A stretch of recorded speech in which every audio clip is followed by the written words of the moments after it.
Friends class 12 के अंतर्गत आता है आपका फास्फोरस। तो फास्फोरस का हम देख लेते हैं इसका विस्तृत वर्णन। यह परीक्षा में आपका यूपी बोर्ड में आने वाला है दोस्तों, तो इसके बारे में विस्तृत जानकारी हम नोट प्रोवाइड करा रहे हैं, आप देख सकते हैं दोस्तों। और जहां समझाने लायक होगा वहां समझाऊंगा और बाकी नोट आप देख सकते हैं। आवर्त सारणी 5A मतलब यानी 15 वर्ग में फास्फोरस स्थित होता है। यह प्रकृति में निम्न रूपों में पाया जाता है।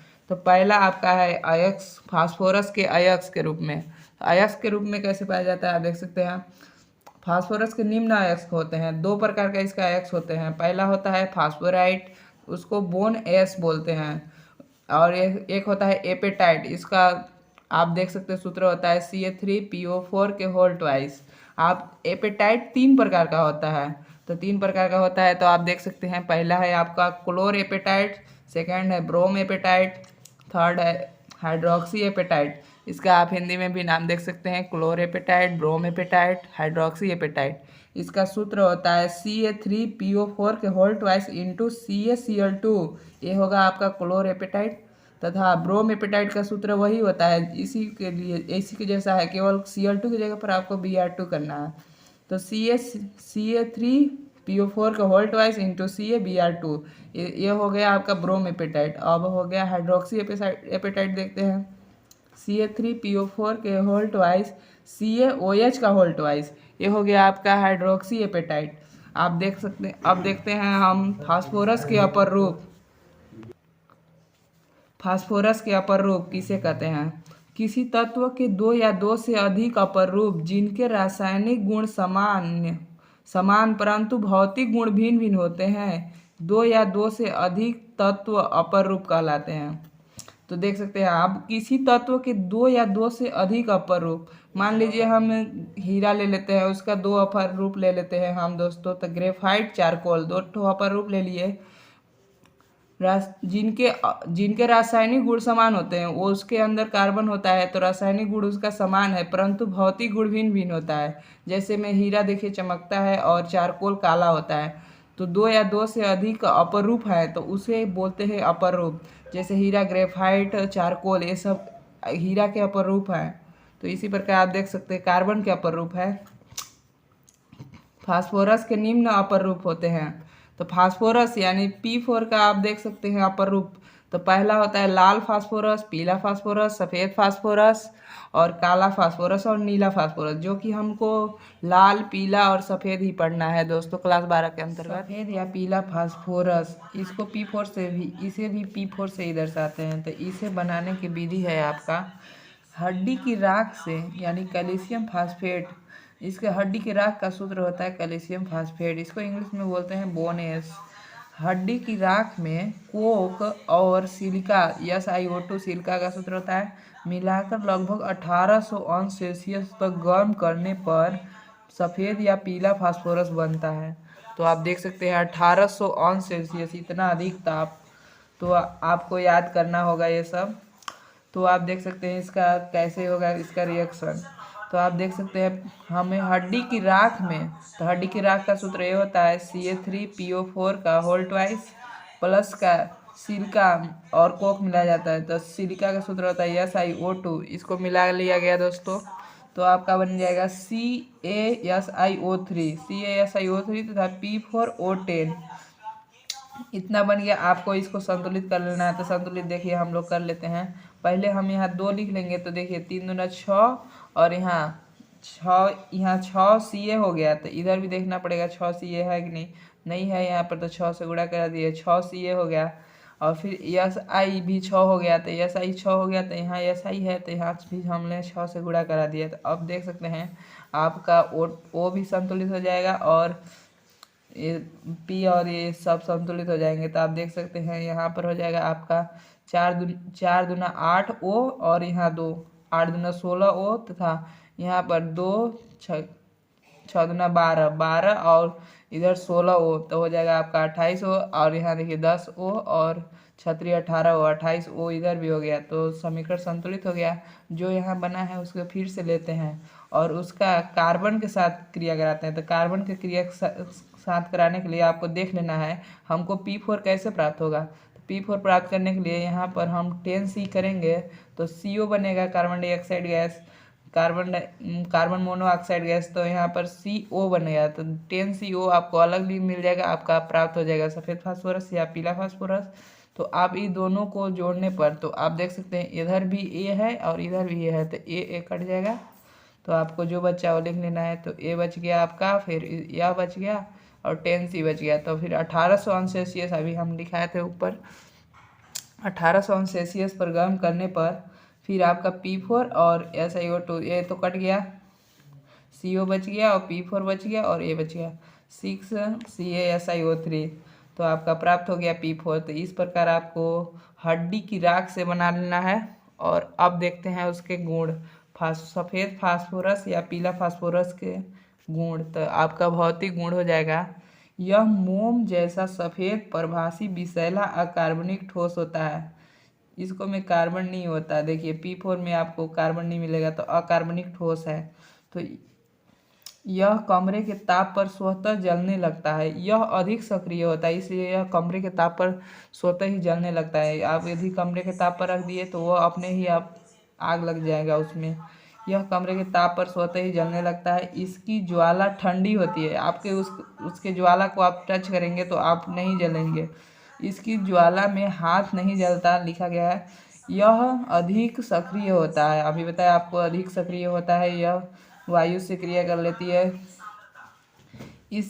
इनकी संरचना कई P4 यूनिट के अणुओं या श्रृंखलित होने से बनती है। तो आपको हम इसकी संरचना आगे बताने वाले हैं, वीडियो में बने रहिए। ऑक्सीकरण, सफ़ेद और पीला फास्फोरस रात्रि के अंधेरे में चमकता है, क्योंकि सफ़ेद या पीला फास्फोरस वायु से क्रिया करके फास्फोरस पेंटाऑक्साइड का सफ़ेद धुआं वस्तु के चारों ओर बनाता है। तो P4 का हम ऑक्सीकरण देख लेते हैं, 5O2 के साथ क्रिया करेगा तो P4 5O2 के साथ करेगा तो O10, P4 प्लस का 3O2 तो बनेगा P4O6। एक क्वेश्चन आपको देते हैं, इसका आंसर बताइएगा आप लोग कमेंट में।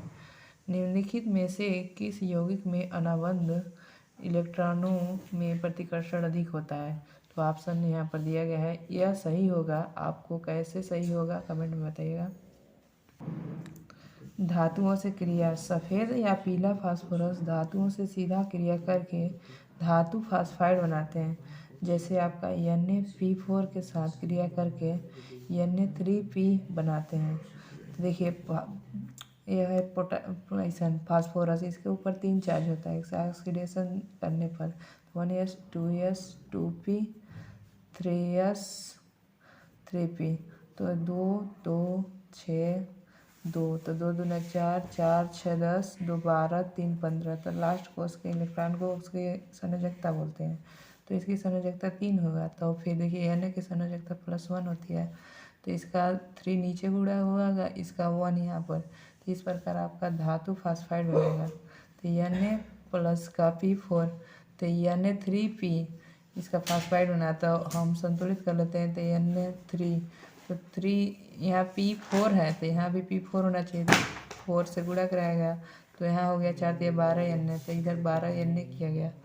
तो आपको इसी प्रकार आप कैल्शियम फास्फाइड के लिए इसका गुणा, इसका भी पावर 3 होगा और कैल्शियम का 2 होता है, तो P2 इसका नीचे गुणा होता है, इसका जो संयोजकता होता है नीचे गुणा और इसका इधर नीचे, तो इसका संयोजकता 3 होता है, तो Ca3P2 हो गया आपका, ये हो गया कैल्शियम फास्फाइड। इसी प्रकार Mg के ऊपर भी 2 चार्ज होते हैं और P के ऊपर 3 चार्ज, तो इसका गुणा नीचे और इसका गुणा इधर, तो हो जाएगा आपका मैग्नीशियम फास्फाइड Mg3P2।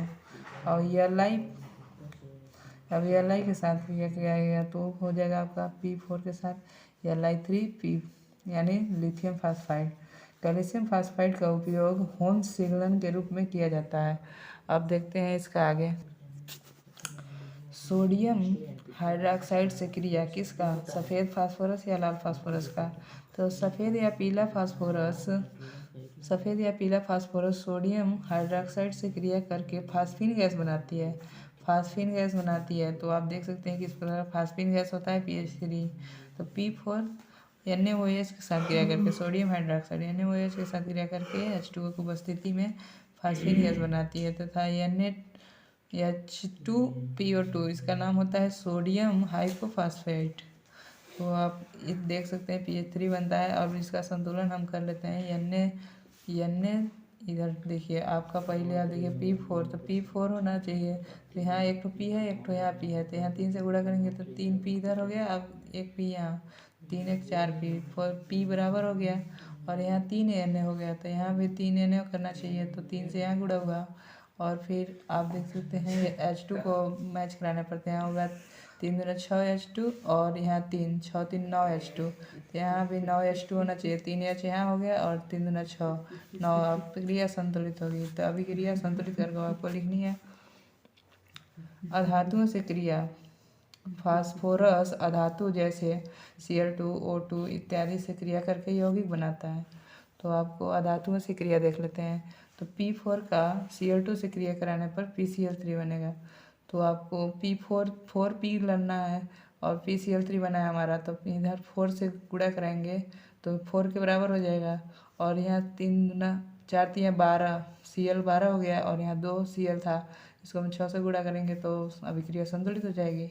इसी प्रकार आप नीचे देख सकते हैं फास्फोरस का Cl2 के साथ क्रिया कराने पर 2 प्रकार के हैलाइड बनते हैं। तो PCl3 बनता है और PCl5 बनता है। तो 2 प्रकार का हैलाइड बनाने के लिए आपको Cl2 की मात्रा बढ़ानी पड़ेगी। तो आपको यहाँ पर 10 Cl2 हो जाएगा। तो यहाँ P4P बराबर कर लेते हैं, तो 5 दूना 10 Cl यहाँ पर हो गया, इधर 10 Cl, 5 को 20 Cl इधर हो गया, अब 10 दूना 20 Cl इधर हो गया। अभिक्रिया संतुलित हो गई। इसी प्रकार ऑक्सीजन का भी 2 ऑक्साइड होते हैं, P4O6 और P4O10। तो इस प्रकार इसका भी देख सकते हैं। P4O2 से क्रिया करके P4O6 बनाना है। तो P4 इधर है और P4 इधर, P तो संतुलित है, O संतुलित नहीं है, तो O संतुलित कर लेते हैं, 3 से गुणा कर देंगे तो O संतुलित हो जाएगा। इसी प्रकार आप नीचे देख सकते हैं P4 का O10, तो O10 बनाने के लिए यहाँ 5 से गुणा कर देंगे तो आपका क्रिया संतुलित हो जाएगा। और यहाँ दिया गया है, इसको बोलते हैं सबऑक्साइड। C3O2 को सबऑक्साइड बोलते हैं। C3O2 का ऑक्सीकरण संख्या निकालनी है, तो आपको हम सबऑक्साइड का ऑक्सीकरण संख्या निकालते हैं। तो C का हम ऑक्सीकरण संख्या निकालते हैं, तो देख सकते हैं -2 गुणे 2 O2 है तो -2 गुणे वो, और C का हमारा निकालना है इसका ऑक्सीकरण संख्या, तो उसको x मान लिए, तो 3x = 0।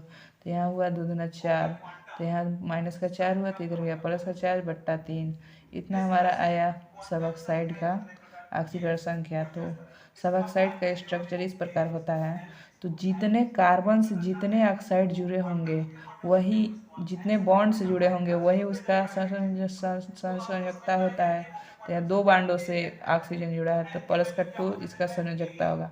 और बीच वाला जो C है ना, उससे 4 बॉन्ड से जुड़ा है लेकिन ऑक्सीजन एक भी नहीं जुड़ा है, तो इसकी संयोजकता 0 होगी। और जो बगल का है उससे 2 बॉन्ड से जुड़ा है ऑक्सीजन, तो उसकी संयोजकता +2 होगी।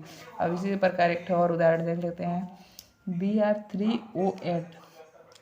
तो Br का हमारा निकालना है, तो हम Br को x मान लेते हैं, तो 3x प्लस का -2 इसकी संयोजकता गुणे 8, तो गुणा 0 होगा, तो फिर इसका माइनस का 16, तो हो जाएगा प्लस का 16/3।